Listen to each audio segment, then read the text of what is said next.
Bismillahirrahmanirrahim. Kita mulai, ikhwah sekalian rahimakumullah, aba wa ummahat.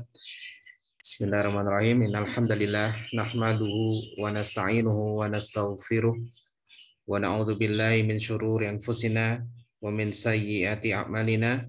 May yahdihillahu fala mudilla lahu wa may yudlil fala hadiyalah. Asyhadu an la ilaha illallah wahdahu la syarika lah.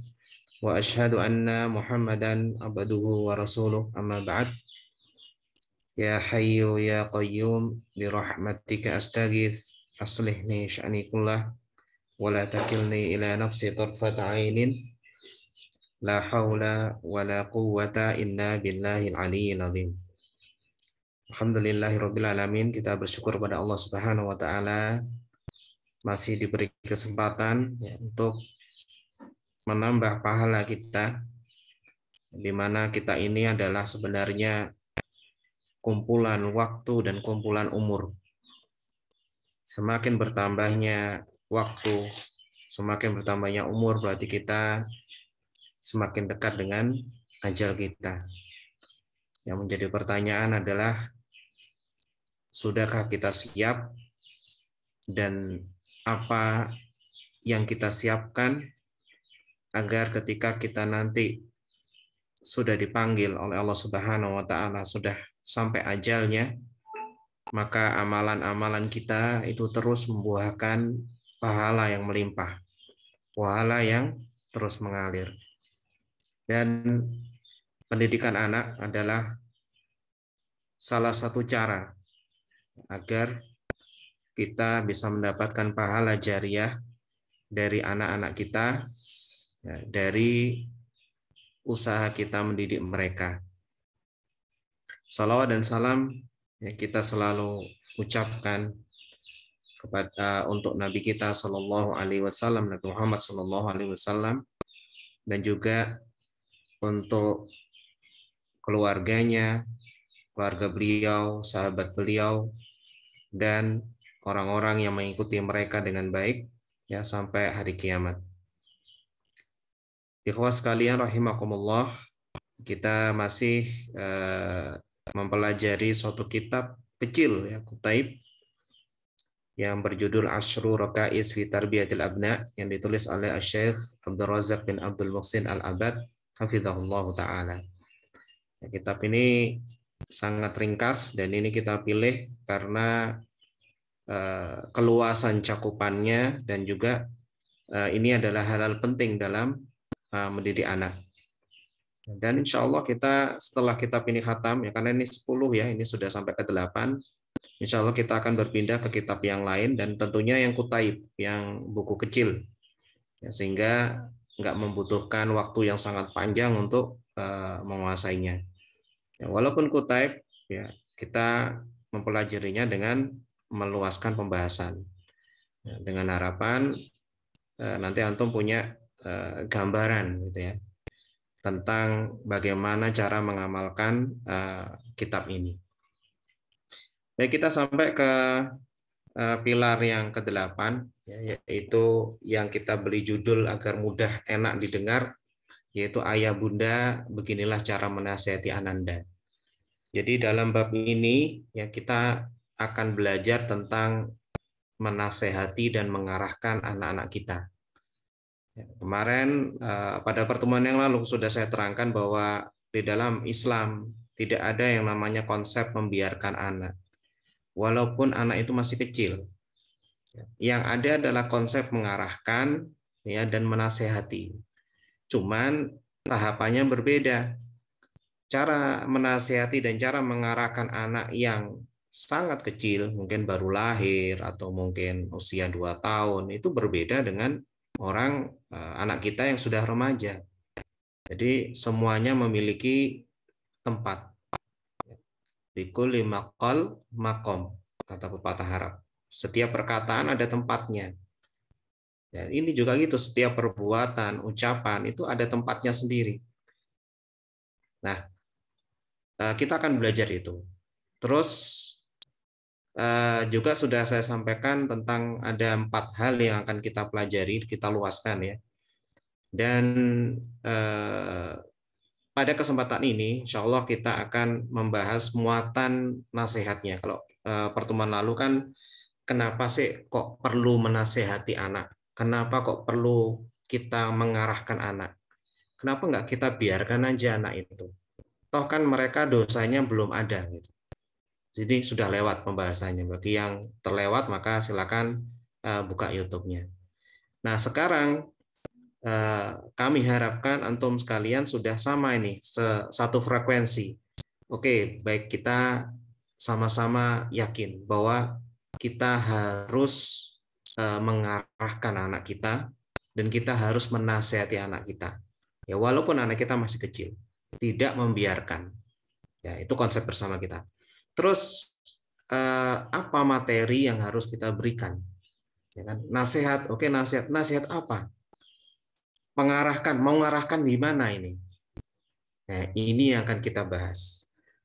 Nah, sebelumnya kita ulang dulu di paragraf pertama, fakroh ke-1, Syekh menjelaskan ar-rakizatus tsaminah, pilar yang ke-8, ya, badlun nushi wat taujih, yaitu berupaya sungguh-sungguh untuk menasihati dan mengarahkan.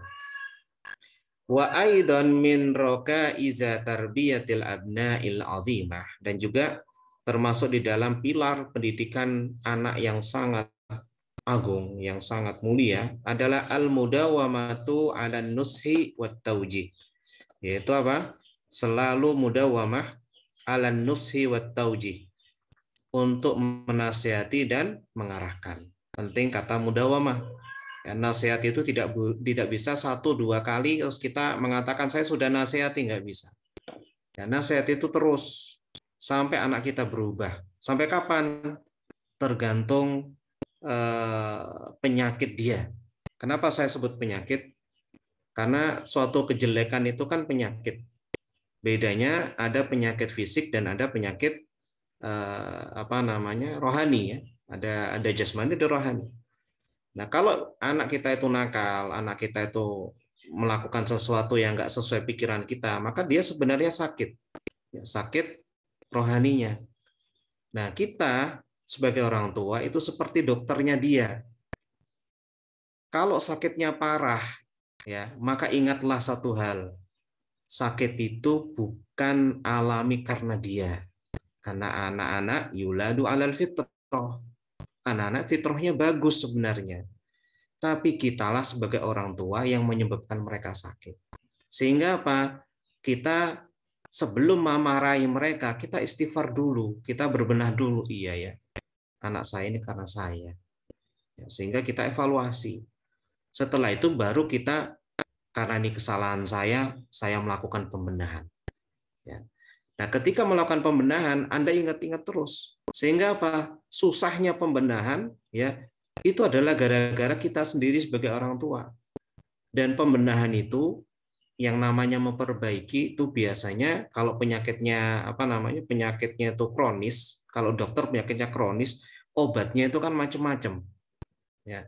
Ada obat A, ada obat B, ada obat C, karena penyakitnya juga banyak. Tapi kalau misalkan dia hanya penyakitnya satu gitu ya, maka obatnya satu. Terus kalau penyakitnya semakin menaun ya, maka obatnya juga butuh menaun terapinya. Bahkan nggak hanya 1 tahun, 2 tahun, 3 tahun, ya nggak tahu kapan. Kenapa? Karena penyakitnya lama. Beda dengan suatu penyakit yang itu baru terjadi kemudian kita segera atasi. Ya, nanti ya akan cepat sembuh gitu loh.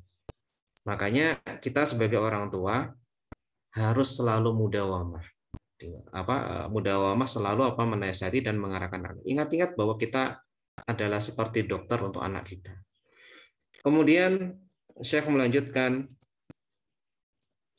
la siyama ila ma'alil umur. Nah, ini pembahasan kita ya. Ini saya terangkan dulu secara ringkas, nanti kita bahas detail. La siyama, terlebih lagi, lebih-lebih, ila ma'aliyal umuri. Itu nasihat dan pengarahan kepada perkara-perkara yang ma'ali, yang mulia. Ya, hal-hal yang mulia.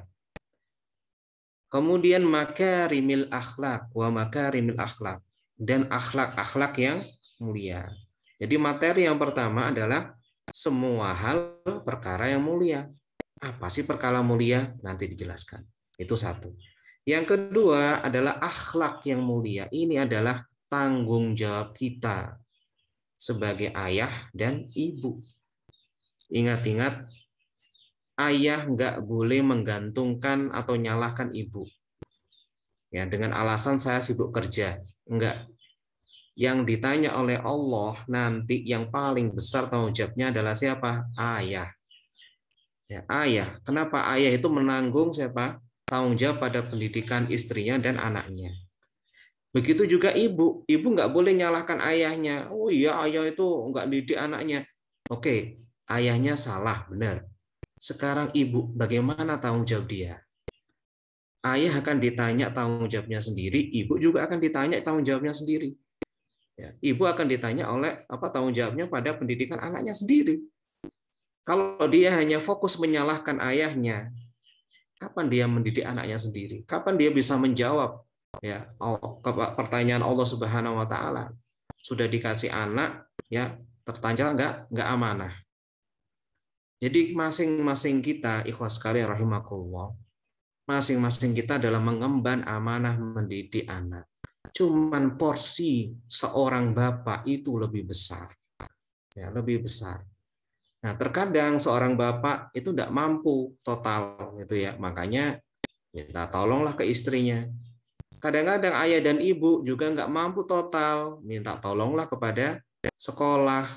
Ya, tapi yang ditanya tanggung jawabnya adalah tetap siapa? Ayah dan ibu. Maka rimal akhlak yang kedua. Kemudian contohnya apa sih? Nah, ini badaan dimulai dengan apa? Bita'limil aqaidid diniyah. Jadi yang hal pertama yang kita harus arahkan dan nasihati anak kita yaitu akidah. Bagaimana bisa kita mengarahkan anak kita terkait akidah? Bagaimana bisa kita mengarahkan anak kita menasihati anak kita terkait akidah kalau kita sendiri nggak belajar? Ya. Bisa jadi yang kita nasihatkan atau kita arahkan keliru. Karena itu pentingnya ilmu.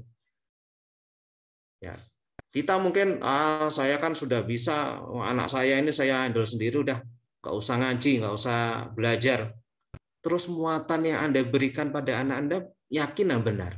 Kalau sekali Anda mengarahkan anak Anda saat itu kecil, ya salah, kemudian muncullah penyakit. Kalau penyakit itu bisa terdeteksi, alhamdulillah. Tapi kalau itu menaun, Anda akan kesulitan nanti ketika anak kita besar. Itulah butuhnya apa? Ilmu. Ya. Kalau akidah itu hal yang penting, maka kita sebagai orang tua belajarlah akidah yang benar. Sehingga apa? Bisa ngarahin anak-anak kita, bisa nasihati yang benar anak-anak kita. Terus kemudian wa faraidil islami wa arkani, ya. Kewajiban-kewajiban Islam dan rukun-rukunnya. Ini sama butuh ilmu. Bagaimana bisa kita tahu kewajiban Islam kalau nggak kita belajar? Ya, makanya kajian itu penting kan gitu ya. Mendidik anak itu bukan alami kita. Gitu. Alami oke, ada yang bisa alami, tapi butuh ilmu. Minimal ya perangkatnya itu misalkan akidah. Kita pinter nih didik anak dengan cara kita itu ya. Tapi muatan ilmunya apa? Apa yang kita nasihatkan atau arahkan anak? Enggak ada. Kita tetap harus apa? Belajar, ngaji. Ngaji itu bukan hanya apa? Baca Al-Qur'an. Ya. Baca Al-Qur'an, iya, terus bagaimana kandungan Al-Qur'an dan semua terkait agama. Dan ini bahkan pertama akidah dan kewajiban-kewajiban agama. Ini perlu belajar.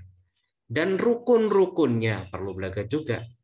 Wasairil awamiri syar'iyyah, dan seluruh apa? Perkara-perkara atau perintah-perintah syariat agama. Butuh apa? Ilmu. Ikhwas sekalian rahimakumullah. Makanya ya terkadang kajian ini perlu sedikit dipaksa, mohon maaf. Tujuannya sebenarnya kita baik, ya, supaya Pak Anda juga bisa mengarahkan dan menasihati anak-anak Anda, dan anak Anda jadi bagus. Makanya perlu ada kajian. Ya. Terus kemudian bisa jadi Anda mengatakan ini ya, saya sudah ngaji di luar, ya enggak apa-apa, silakan, itu bagus kok. Tapi kita juga punya kajian sendiri dan ini standar gitu, supaya apa, kita bisa satu frekuensi untuk ngajarin anak-anak. Karena teori pendidikan itu banyak ya, bahkan ada, mohon maaf, ada yang mengatakan teori Islam gitu ya, tentang membebaskan anak kecil, ada yang berpendapat itu. Kenapa? Karena dianggap anak kecil belum punya dosa. Jadi sudah nggak apa-apa, nggak usah dilatih puasa, nggak usah dilatih sholat. Ya. Toh nanti umur 7 tahun dia bisa sendiri sholat. Toh umur 10 tahun dia bisa sendiri kalau sudah kuat. Jadi nggak usah dipaksa, sudah. Nggak usah diajari. Maaf ya, bukan dipaksa, tapi nggak usah diajari, dilatih. Nah, ini tentunya berbeda dengan konsep kita. Makanya perlu ada parenting kayak gini supaya satu frekuensi. Nah, kalau antum ada pertanyaan atau mungkin ada unek-unek ya yang terkait parenting ini, ya nggak apa-apa, silakan tuliskan di kolom chatting ya. Seperti yang pertemuan pertama, pertemuan yang lalu, 2 pertemuan yang lalu kan sudah saya jawab tentang pertanyaan. Monggo silakan ditanyakan. Baik, kita lanjutkan.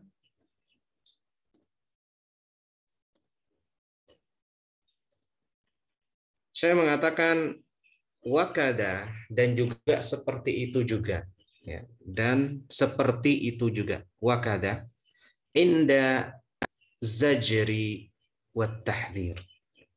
Ada apa? Larangan-larangan dan apa? Hal-hal zajri, hal-hal yang harus dijauhi, yang wajib dijauhi, dan tahdzir, dan harus diperingatkan. Jadi ada yang perintah yang harus dilakukan oleh anak kita, kita punya kewajiban mengarahkan. Begitu juga yang harus dihindari dan dijauhi oleh anak kita, kita juga harus mengarahkan dan nasihati. Bagaimana kita bisa tahu ini adalah harus dijauhi anak kita kalau nggak kita belajar? Kan nggak mungkin. Lagi-lagi butuh apa? Ilmu, butuh ngaji. Karena itu ada di kajian apa namanya, akidah, ada 100 hadis ya. Loh, bahasa Arab gimana? Bahasa Arab itu urgen untuk, agar niatnya begini. Ketika antum belajar bahasa Arab, ya, niatlah bahwa itu akan mempermudah antum belajar Al-Qur'an. Antum mengetahui bagaimana hadis-hadis Nabi. Ya. Bahkan yang lebih nikmat lagi, antum bisa anak antum itu bisa ngikut antum. Kenapa? Karena lihat contohnya gitu. Apalagi ada yang belajar sama anaknya, ini luar biasa ya. Jadi kan qudwah, contoh. Jadi orang tua belajar bahasa Arab, anaknya ikut, sehingga anaknya melihat beneran, ternyata umiku semangat belajar bahasa Arab sama aku ya. Nah, itu berbeda rasanya. Gitu. Jadi apa yang dihadirkan ini sebenarnya kurang ya. Ikhwaskalarakumakumullah, Mbak wa Umahat, sebenarnya kajian itu kurang. Tapi kita melihat kondisi apa kesibukan kita kan ya. Saya tidak mau terlalu banyak kajian ya, sehingga kita kesulitan. Karena itu saya padatkan di akhir-akhir waktu yang saya harapkan semuanya libur. Kemudian Syekh melanjutkan, yabda'u bil kabair minadz-dzunubi wal atham. Ya. Dimulai dari mana? Ingat tadi kan ada larangan yang harus kita arahkan anak kita untuk menjauhi. Larangan yang paling besar adalah al-kabair. Dosa-dosa apa? Dosa-dosa besar. Dosa-dosa besar. Bagaimana kita bisa tahu itu dosa besar? Nah, karena itu harus belajar ya, tentang dosa-dosa besar. Yang paling besar adalah apa? Udah tahu kita semuanya ya, syirik. Ya, syirik adalah dosa yang paling besar. Inna syirka la dzulmun adzim. Sesungguhnya kesyirikan itu adalah kedzaliman yang besar. Dosa yang paling besar adalah syirik. Kemudian yang kedua apa? Yang ketiga apa? Nah, ini yang perlu belajar. Supaya apa? Kita bisa ngarahin anak kita, nasihati anak kita kalau dia sudah nyerempet-nyerempet dengan apa? Dosa besar. Hukukul waliden. Ya, misalkan anak kita kita panggil, "Nak, di sini." Dia mentak-mentak, "Apa sih?" Innalillah ya. Jangan dibiarkan. Ya. Jangan dibiarkan kita sudahlah, ngalah aja. Enggak. Kita harus nasihati. Kalau dia malah marah, saat itu kita berhak marah. Ya, saat itu kita berhak marah. Iwas kalian, saya sharing dikit ya tentang didik anak ini. Tipikal saya ya, ketika marah saya tidak benar-benar marah. Artinya begini, marah saya itu terkontrol kalau dengan anak-anak itu. Suara saya naik itu karena ada alasan. Dan memang pernah terjadi, ya pernah terjadi. Anak saya suaranya keras gitu kan. Saya pertama pakai cara pelan, nggak boleh seperti itu, nggak didengar. Terpaksa saya keraskan suara saya. Ya, akhirnya anak saya terdiam gitu ya. Saya geret tangannya dengan agak kasar. Ingat tidak menyakiti ya, pokoknya agak kasar. Saya dudukkan, bahkan saya marahi gitu.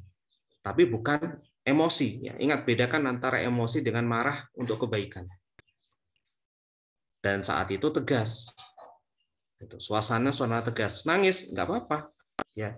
Kenapa? Karena lebih baik anak kita nangis saat itu dan dia paham bahwa ukukul waliden, ukukul itu durhaka pada orang tua, nyentak orang tua itu hal yang keliru.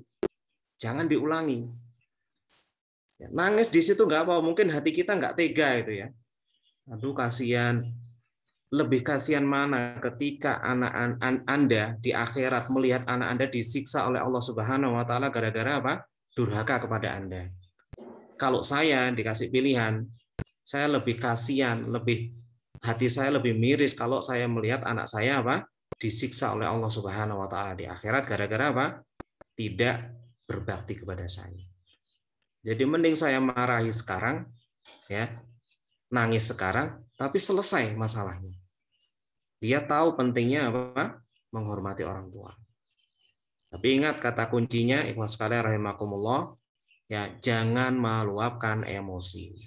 Karena kalau emosi itu sudah diluapkan, isinya cuman ya marah aja, nggak terkontrol.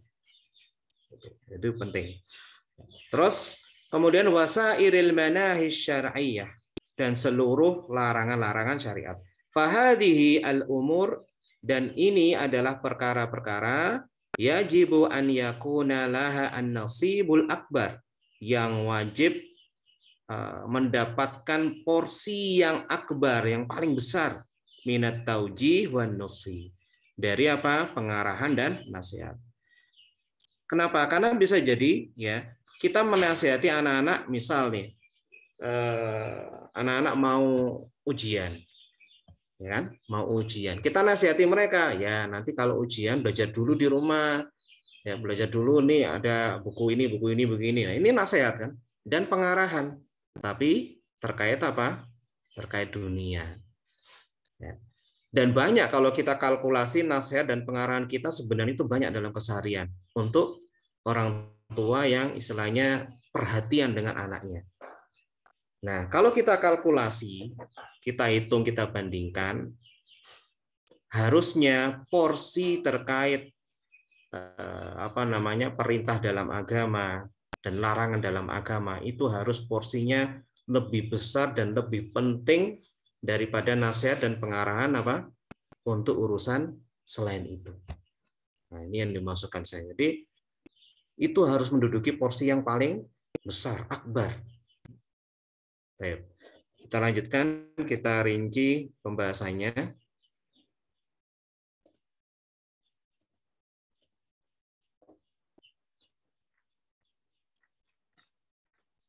Ini sudah yang pertama, yang kedua ini juga sudah kemarin. Ini ya penjelasan yang ketiga. Hal yang faedah yang bisa kita ambil di sini adalah yang pertama, muatan nasihat dan pengarahan paling penting dalam hal yang harus dilakukan itu apa sih? Ya. Jadi yang pertama tadi apa? Ma'aliyal umur ya. Jadi perkara-perkara yang mulia. Itu yang pertama. Kemudian yang kedua, muatan nasihat yang perlu anak-anak harus lakukan ya, yaitu tentang akhlak mulia. Jadi ini adalah 2 poin utama muatan nasihat yang perlu kita nasihati anak-anak kita dan kita arahkan. Ya, perkara mulia ini apa sih? Ya tentunya terkait apa? Agama. Ya, contohnya nih ada akidah, ya, ada hal-hal yang wajib dilakukan anak, sholat, puasa, ini harus kita latih. Ya, kita arahkan anak kita, jangan dibiarkan. Kemudian birrul walidain, ini juga nggak bisa kita biarkan. Ya memang harus kita ajari. Misalkan contoh bagaimana cara bicara dengan kita, bagaimana sikapnya kepada kita, itu memang harus kita ajarkan. Kemudian bagaimana meringankan pekerjaan kita. Ya. Ini hal yang wajib. Dan rukun-rukunnya. Kemudian apa? Seluruh perintah Islam. Nah ini nanti akan kita bahas lebih detail ketika kita sudah masuk ke dalam pembahasan nasihat Luqman kepada anaknya. Ya, itu luar biasa ya. Nasihat Luqman ini sudah luar biasa sekali. Kita bisa mengupas dari nasihat beliau di Al-Quran. Kita lanjutkan.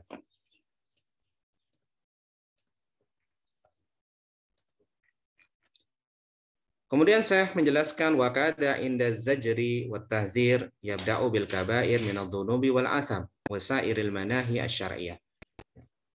Tadi adalah muatan nasihat atau pengarahan yang harus dilakukan. Nah, sekarang adalah muatan nasihat atau pengarahan yang harus dijauhi anak. Dan ini adalah porsinya paling penting. Yang pertama apa? Yaitu dosa besar. Yang kedua, ya semua larangan agama. Ini harus kita ajarkan dan arahkan anak kita untuk menjauhinya. Ini juga akan kita bahas nanti di nasihat Luqman. Dan dosa yang paling besar apa? Kesyirikan. Jadi kita harus benar-benar menasihati anak kita dan mengarahkan anak kita jangan sampai dia terjerumus dengan apa? Kesyirikan. Ya, ini hati-hati. Yang kalau misalkan nyembah gitu ya, terus kemudian sembelihan itu kan umum ya. Yang paling kita hati-hati pengaruh satu TV. Ya, TV. Di sana ada sedikit kadang-kadang terselip tentang apa? Tentang kesyirikan, walaupun kesyirikannya nggak sampai tadi nyembelih kurban itu ya. Ini yang perlu kita waspada. Ucapan-ucapan di TV gitu ya. Misalkan sumpah kan ya. Demi Allah diganti demi apa gitu ya. Kemudian ada isti'za biddin yang paling banyak. Jadi agama dilecehkan. Ini kan kadang-kadang kenapa? Karena ada sinetron ya, dan kita lalai. Kadang-kadang kita nonton sinetron, anak kita juga nonton, akhirnya terserap tuh. Kemudian di game itu juga ada. Nah, di game ini ya kadang-kadang anak-anak nggak terasa, ini harus kita waspada. Nggak terasa sudah nyantol di otaknya tentang apa yang dilihat di game itu. Dan kadang-kadang memang ada muatan kesyirikan. Nah, ini yang harus kita waspadai di anak-anak kita. Terus kita lanjutkan. Syekh mengatakan fa hadhil umur yajibu an yakuna lahan nasibul akbar minat taujih wan nasih. Jadi nasihat dan pengarahan dalam agama Islam ini adalah muatan yang paling penting dan porsinya harus besar. Dan perlu kita berilmu dulu untuk bisa menasihati anak-anak kita sesuai dengan nasihat dan pengarahan yang benar.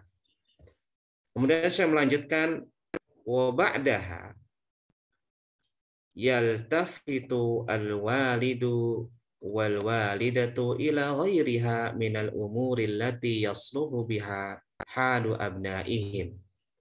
Wa ba'daha, dan setelah nasihat tadi, yaitu pertama terkait yang diperintahkan. Kemudian yang kedua terkait yang harus dijauhi. Maka orang tua bisa berpindah kepada nasihat dan pengarahan pada apa? Ila ghairiha minal umur.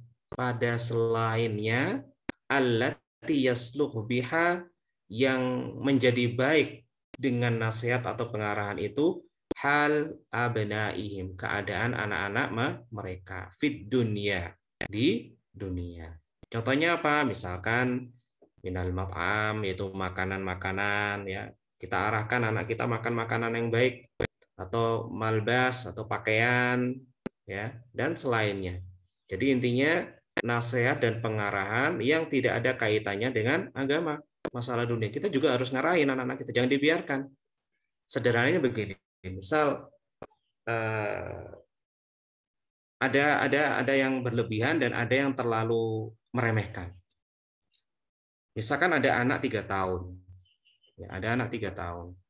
Ada yang terlalu meremehkan. Jadi membiarkan, misalkan kencing, ya. Udah kencing saya di kamar mandi, misalkan. Dia kencing, udah disiram, sudah.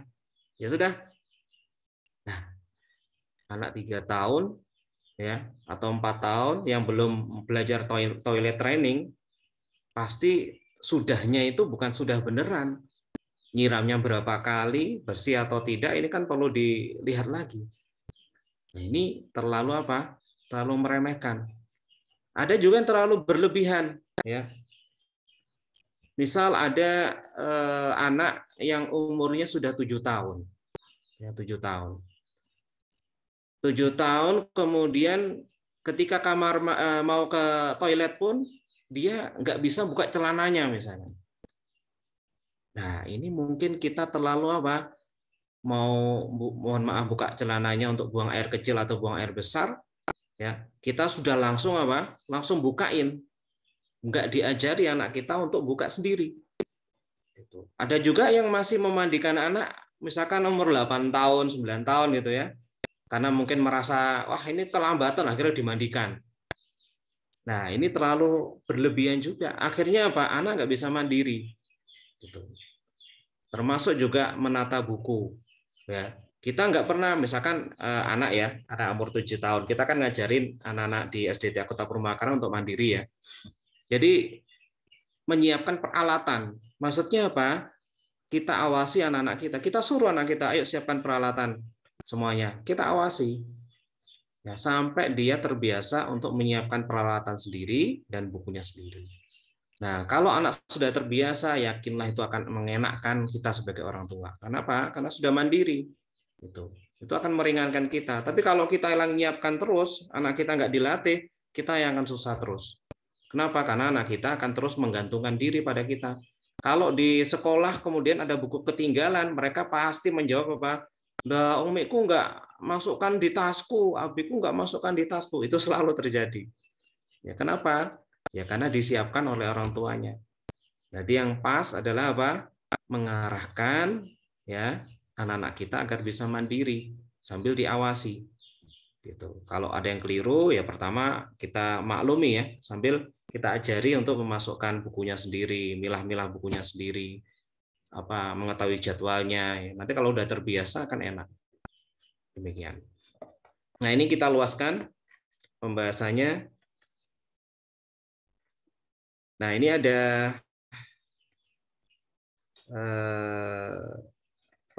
contoh muatan nasihat yang lain. Ya. Ini saya ambil dari kitabnya ini, ya, 130 Fiqrah fi Tarbiyati As-Shighar, yaitu ide-ide 130 ide-ide untuk mendidik anak, yang ditulis oleh Syekh Dr.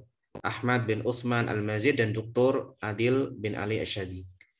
Sebenarnya ini banyak, ya, banyak banget ide-idenya dan luar biasa. Nanti ada kesempatan kita akan mengkaji buku ini karena buku ini kecil. Contoh nih, muatan nasihat dan pengarahan terkait akidah. Yang pertama, kita perlu mengajarkan kalimat tauhid. Asyhadu an la ilaha illallah wa asyhadu anna Muhammadar Rasulullah. Kita talkin anak kita. Sudahkah kita lakukan? Maka kita evaluasi diri sendiri. Terus ketahui juga, ikhwah rahimakumullah, bahwa di dalam kalimat tauhid itu ada namanya nafyu dan ada isbat. Ya, la ilaha illallah, dalam la ilaha illallah itu ada nafyu dan itsbat. Kalimat tauhid kan la ilaha illallah ya. Nafyu itu adalah meniadakan Rob selain Allah, dan itsbat menetapkan bahwa Allah saja Rob yang berhak kita sembah. Nah, detailnya butuh ilmu. Nah, nanti belajar di akidah. Kemudian yang kedua, muatan nasihat kita perlu mengenalkan anak-anak ya, kenapa kok Allah menciptakan dia. Ya. Terus kita perlu juga mengarahkan tentang ibadah. Wa ma khalaqtul jinna wal insa illa liya'budun. Yang dimaksud ibadah ini apa sih? Kenapa? Karena tugas kita di dunia, Allah menciptakan kita ini hanyalah untuk ibadah. Ibadah itu kayak apa sih? Ini juga butuh ilmu, dan ini kewajiban kita mengarahkan anak-anak kita. Kemudian yang ketiga, nasihat beliau mengikat rasa cinta kepada Allah. Dengan cara apa? Jelaskan kebaikan-kebaikan Allah. Kita makan bareng, wah makanannya enak, wah siapa yang sudah memberi makan enak ini? Allah, gitu ya. Berarti Allah berbuat baik pada kita ya, Masya Allah. Alhamdulillah, segala puji bagi Allah. Allah baik ya. Nah, jadi ikatlah semua kebaikan-kebaikan itu dengan apa? Allah Subhanahu wa taala. Sehingga apa? Muncul rasa cinta anak-anak kita kepada Allah. Dan kurangi menakut-nakuti dengan neraka, adab, dan kemarahan Allah. Ya, terutama untuk anak-anak yang masih kecil. Jadi kita menyeimbangkan sebenarnya antara khauf dan roja. Ya, khauf itu ketakutan, ya, roja itu harapan. Kita harus pintar-pintar ngatur ya, kapan kita berikan khauf ya, dan kapan kita berikan roja. Tapi untuk anak-anak yang kecil, porsi agar anak-anak mencintai Allah itu harus kita besarkan. Ya. Ketika anak-anak berbuat nakal, nah itu baru nggak apa-apa, kita takuti takhwif ya, kita takuti dengan neraka, adab Allah ya, dan seterusnya, ada masalah. Tapi ketika keadaan normal, selalu ikatlah dengan apa? Cinta kepada Allah, dengan sering-sering menyebut kebaikan-kebaikan Allah Subhanahu wa taala. Kemudian tumbuhkan rasa cinta kepada para nabi, rasul, sahabat-sahabat, dan para ulama Islam. Kemudian nomor 5, beri pertanyaan terkait akidah yang sederhana. Ya, ini di Ta'limus Sibyan, ya, di Ta'limus Sibyan sudah. Man Rabbuk?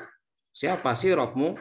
Nah, itu pertanyaan sederhana, tapi terkait akidah. Tentunya Anda harus belajar dulu sehingga bisa mengaplikasikan ke anak-anak jenengan. Kemudian ajarkan rukun Islam, sama juga butuh ilmu. Rukun iman, afan ya. Ini juga butuh ilmu. Kemudian terkait ibadah, ya, ajarkan anak-anak kita tentang rukun Islam. Kemudian latih untuk sholat dengan baik. Ya. Melatih untuk sholat ini, ikhwah sekalian rahimakumullah, untuk anak kecil maka jangan diharapkan sempurna. Ya. Dia hanya sujud saja udah alhamdulillah ya. Tergantung kita startnya. Kalau startnya kita umur 4 tahun, ya tahap awal dia sujud saja, kemudian lari, ya sudah itu. Karena kita ngelatihnya baru 4 tahun.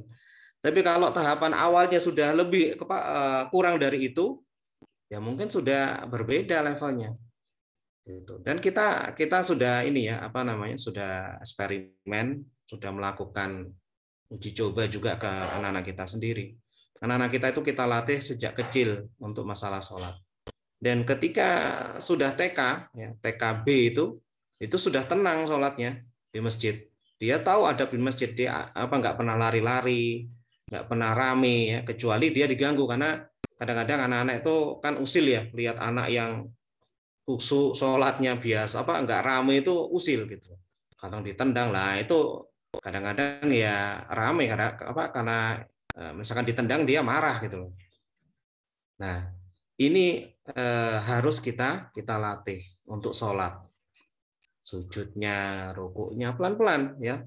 Jangan mengharap sempurna dulu. Mungkin awal yang paling mudah sedekapnya dulu. Setelah dia bagus, mulai rukuknya.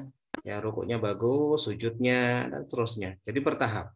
Nah, kalau kita sudah melalui tahapan ini, nanti ketika kelas 1, kelas 2 sudah enak. Terus kemudian ajari adab-adab di masjid dan cara memuliakan masjid. Nah, ini Jadi Syekh di sini menjelaskan ini kan berbeda ya kayak apa yang sudah kita dapatkan. Ada itu perlu diteliti apakah benar memang Muhammad Al-Fatih yang ngomong seperti itu. Katanya kan udah intinya biarkan anak-anak itu melakukan apa saja di masjid, rame lari, udah biarkan, intinya gitu. Nah, apakah benar ini ucapannya Muhammad Al-Fatih? Ya, bagaimana sisi sanadnya kayak apa itu perlu kita lihat. Kenapa? Karena para ulama jelas ya, para sahabat Umar itu pernah dalam bahasa kita nyamblek anak kecil. Ya, nyamblek anak kecil dengan apa ya daun lah, semacam daun. Kenapa? Karena nggak adab di masjid. Apakah para sahabat menentangnya? Enggak. Ya, mereka diam aja, tanda sepakat. Makanya di masjid itu ada adab yang harus diajarkan pada anak-anak. Bahkan para ulama mengatakan kalau anak kita belum siap untuk adab di masjid, maka jangan diajak kemana? Ke masjid. Kalaupun datang ke masjid, kita harus siap apa? Gandeng anak kita dan benar-benar ngajari, jangan sampai ganggu orang lain. Nah, ini yang kami pegang ya selama ini. Kenapa? Karena saya belum menemukan kebenaran dari membiarkan anak-anak lari-lari di masjid dengan apa tujuan bahwa dengan cara seperti itu anak-anak jadi cinta masjid. Tidak. Selama ini kita memang menerapkan adab-adab itu di masjid sehingga mereka merasa bahwa di masjid ini adalah sesuatu yang istimewa, yang mulia, nggak seperti tempat bermain. Kemudian yang berikutnya adalah latih anak puasa, ya. Kemudian ada motivasi dimotivasi anak-anak untuk menghafal. Nah, ini unik ya. Saya menjelaskan di sini sampai beri hadiah ketika berhasil menghafal. Hadiah itu ada dua, ikhwas sekalian rahimakumullah. Yaitu dengan kesepakatan di awal ya. Ini pernah dilakukan juga oleh para salaf. Ibrahim bin Adam, seingat saya itu, orang tuanya itu ngomong waktu beliau masih kecil. Intinya Ibrahim bin Adam ini disuruh untuk mencari hadis. Setiap satu hadis, maka dia akan dikasih 1 dirham. Nah, itu sudah kesepakatan. Nah, akhirnya Ibrahim bin Adam kecil ya, semangat dengan mencari 1 dirham itu. Itu di awal nggak apa-apa. Karena anak ya di awal-awal pikirannya masih seperti itu. Dan ini cara salaf ya. Jadi kalau misalkan ada orang yang mengatakan nggak usah dikasih hadiah, ya kayaknya nggak sesuai deh dengan metode para ulama kita. Oh, hadiah itu boleh tapi harus di akhir. Ada para ulama kita yang menentukan di awal. Gitu. Cuman kita pinter-pinter harus menggandengkan ya, dan menguatkan tentang apa mengharap pahala. Ini harus kita sertakan terus. Tapi tidak masalah kalau kita buat kesepakatan. Bahkan ada yang ngasih 1.000 dirham. Ya, saya lupa namanya, 1.000 dirham disuruh udah cari hadis. Nggak boleh kamu pulang lagi sebelum kamu mengumpulkan 1.000 hadis. Kenapa? Ini uangmu 1.000 dirham. 1.000 dirham gantinya 1.000 hadis. Ya. Terus hadiah bisa jadi di akhir ya. Mungkin anak-anak hafalan dulu gitu kan, kemudian kita kasih surprise. Ya, surprise hadiah ini. Wah, Masya Allah ini karena kamu hafalan Al-Qur'annya bagus sehingga Abi diberikan rezeki oleh Allah, terus Abi hatinya tergerak memberikan kamu hadiah istimewa. Makanya ya, hafalannya lebih bagus lagi. Nah, ini hadiah di akhir. Dan Syekh menjelaskan ini ya bahwa salah satu tips untuk memberikan hadiah bisa jadi seperti itu. Terus kita lanjutkan. Tapi jangan memaksa ya anak-anak untuk banyak hafalan dan belajar. Ingat, memaksa itu berbahaya. Kita bisanya memotivasi. Usahakan motivasi. Tapi kalau memang kepepet sekali harus dipaksa ya harus. Misalkan ada anak tipe dia merajuk terus. Ya. Kita sudah pakai cara kelembutan kok tambah parah merajuknya, tambah manja. Kita kasih ketegasan. Kemudian qudwah. Nah, ini yang paling penting ya. Contoh dari kita sendiri. Kita lanjutkan. Kemudian terkait akhlak. ya. Ada ucapan yang luar biasa dari penulis ya, yaitu ini ya, saya Dr. Ahmad bin Uthman Mazid dan saya Dr. Adil bin Ali Asyadi. Ya, beliau mengatakan dalam bahasa Arab, ya, ini saya terjemahkan langsung, kalau Anda ingin anak Anda itu jujur kepada Anda, maka jangan tanamkan ketakutan pada dia. Nah, ini unik ya. Kalau Anda ingin anak itu jujur, ya, maka dekatilah dengan kelembutan. Contoh, anak kita mencuri, tapi ada kalanya nggak berhasil ya, ada kalanya nggak berhasil. Kita panggil anak kita, sini sini, tapi nggak marah kok. Ya, ini nggak apa-apa sini, tapi cuma mau tanya, ini ada uang di sini, kamu tahu nggak? Kita tahu benar bahwa itu dicuri anak kita, misalkan. Tapi pakai cara kelembutan. Kadang-kadang ada anak yang ngaku langsung, ya, karena itu tadi penyakit ya, semuanya tergantung penyakit. Tapi ada anak yang nggak bisa digitukan, ya, nggak bisa digitukan. Saking kebalnya anak itu, dipakai cara kelembutan dia masih bisa ngeles. Nah, kalau sudah kayak gitu, kita perlu menaikkan levelnya. Menaikkan level. Tapi ingat, kemarahan atau ketegasan itu enggak seterusnya, tapi pada saat dibutuhkan saja. Dah. Kemudian kita lanjutkan. Ujilah amanah anak Anda ya tanpa dia merasa. Nah, ini juga sering kita lakukan ya. Kadang-kadang uang kita taruh di mana. Kalau ibu saya dulu memang nyebar uang. Saya dites. Kalau ada uang yang hilang, langsung ketahuan ya, pasti saya yang mencuri. Karena memang tujuannya adalah untuk melihat amanah saya. Dan alhamdulillah berhasil beliau. Saya sangat takut sekali ya untuk ngambil 1% pun uang, itu takut sekali. Gara-gara apa? Ya itu tadi dididik dengan cara seperti itu. Anda bisa lakukan juga di rumah, yang ngetes, kasih 10.000, 20.000, lah kok hilang? Nah, sudah. Berarti Anda perlu menerapi anak Anda. Demikian. Terus kita lanjutkan. Kita selesaikan yang bab ini. Latih untuk bersabar dan tidak terburu-buru. Ya. Beri kegiatan yang memerlukan kesabaran. Jadi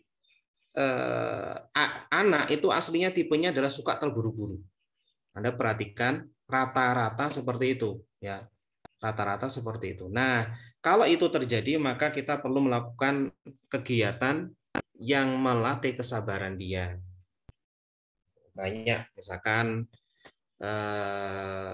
ini kalau motorik halus itu ya, itu kan jemputi beras, itu kan butuh kesabaran. Jemputi beras, jemputi nasi. Habis dia makan, nasinya apa? Nyebar ya. Suruh dia ngambil nasinya sendiri, jangan Anda membersihkan. Ya. Satu, itu adalah pendidikan supaya jaga kebersihan. Kedua, tanggung jawab. Dan yang ketiga, ngelatih kesabaran dia ngambil upo satu-satu. Nah, ini jadi perlu ada kegiatan yang memerlukan kesabaran. Kemudian latih anak-anak untuk itsar. Itsar itu mendahulukan orang lain. Ini perlu dilatih juga. Dia butuh tapi lebih mendahulukan apa? Orang lain. Nah, ini diperkuat dengan kisah-kisah. Yang kelima, jangan pernah ingkar janji. Kalau Anda nggak bisa memenuhi, jangan segan minta maaf. Ya, kadang-kadang kita orang tua itu kan pingin benar terus, gitu ya. Ketika kita salah, kita nggak mau minta maaf. Tapi kalau anak-anak salah, harus minta maaf pada kita. Nah, itu bukan kutuah yang bagus. Ya, maka nggak apa-apa, sering-seringlah minta maaf ketika Anda salah pada anak Anda. Maaf ya, tapi ini ada ini ceritakan kesulitannya. Mungkin agak gelo gitu ya, tapi itu lebih baik daripada apa? Dia merasa orang tuanya sudah salah, tapi marahi terus. Ya. Kamu itu kayak nggak tahu sibuknya Bina. Jadi mungkin kalau kita lagi apa namanya ada masalah gitu kan, kayak seperti itu. Ini perlu kita harus minta maaf pada anak-anak kita. Kemudian berbaktilah kepada orang tua Anda, ya, sambung silaturahim dan sertakan anak Anda. Ini penting agar dia bisa melihat qudwah, contoh langsung dari Anda. Anda punya orang tua yang sepuh ya, dulang makan dia misalkan.